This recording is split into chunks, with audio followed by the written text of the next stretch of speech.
BRS ఎమ్మెల్యేల అనర్హత పిటిషన్పై సుప్రీంకోర్టులో విచారణ 18వ తేదీకి వాయిదా పడింది. స్పీకర్ నుంచి సమాచారం కోసం మరింత సమయం కావాలని అసెంబ్లీ కార్యదర్శికి సంబంధించి లాయర్ కోరడంపై కోర్టు సీరియస్ అయింది. ఇప్పటికే 10 నెలలైంది, ఇంకా ఎంత సమయం తీసుకుంటారని సుప్రీం ధర్మాసనం ప్రశ్నించింది.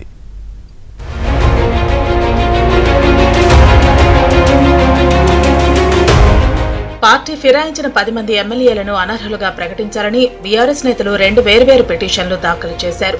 ఎమ్మెల్యేలు పోచారం శ్రీనివాసరెడ్డి, ఎం సంజయ్ కుమార్, కాలే యాదయ్య, బండ్ల కృష్ణమోహన్ రెడ్డి, ప్రకాష్ గౌడ్, గూడెం మహిపాల్ రెడ్డి, అరకిపూడి గాంధీపై చర్యలు తీసుకునేలా అసెంబ్లీ స్పీకర్కు ఆదేశాలివ్వాలని కోరుతూ BRS working president KTR Reddy petition వేశారు.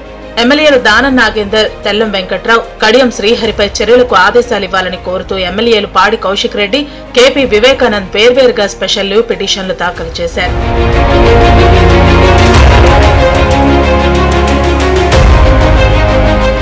ఈ పిటిషన్లపై justice BR Gavai, justice K Vinod చంద్రన్తో కూడిన ద్విసభ్య ధర్మాసనం విచారణ జరిపింది. అసెంబ్లీ కార్యదర్శి తరపున సీనియర్ న్యాయవాది ముకుల్ రోహత్ కి వాదనలు వినిపించారు.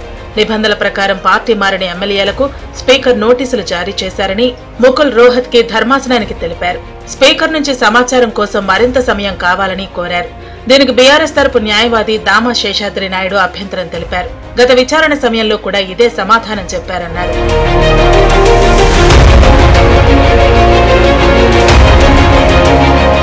ఇప్పటికే 10 నెలలైంది, ఇంకా ఎంత సమయం తీసుకుంటారని రోహత్ కీని సుప్రీం ధర్మాసనం ప్రశ్నించింది. స్పీకర్ నిర్ణయం కోసం ఇప్పటికే తాము సంప్రదించామని గుర్తు చేశారు. మరోసారి సంప్రదించి చెబుతామని ముకుల్ రోహత్ కి తెలిపారు. తగిన సమయం అంటే ఎంత సమయం, సరైన సమయం అనే దానికి కూడా ఒక అర్థం ఉండాలి కదా అని సుప్రీం ప్రశ్నించింది. సరైన సమయం అంటే ఏంటి అన్న దానిపై వాదనలు విని నిర్ణయిస్తామని ధర్మాసనం తెలిపింది. లాస్ట్ టైము స్పీకర్ తరపున ముకుల్ రోహత్ గారు అపేర్ అయ్యి మేము రీజనబుల్ టైం అంటే ఎంతనో స్పీకర్ని అడిగి చెప్తామని చెప్పారు.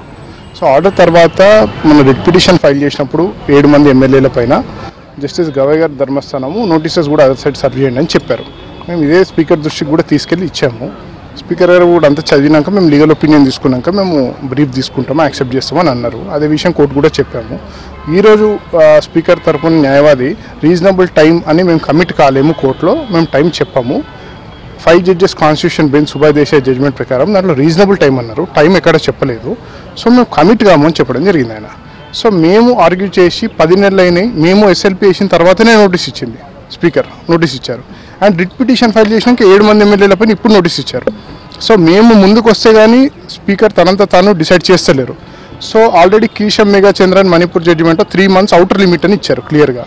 అది 3 జడ్జెస్ బెంచ్ జడ్జిమెంట్. అది ఈరోజు 2 జడ్జెస్ బెంచ్ కాంబినేషన్లో ఉన్నారు. మేము అదే ప్రెస్ చేయడం జరిగింది. ఆల్రెడీ 3 months అన్నారు. మీరు ఇచ్చిన నోటీస్ ఏదైతే మీరు చెప్తున్నారో కోర్టుకి, ఆ రోజు నుంచి మీరు డిసైడ్ చేయాలి 3 monthsలో. That is the law.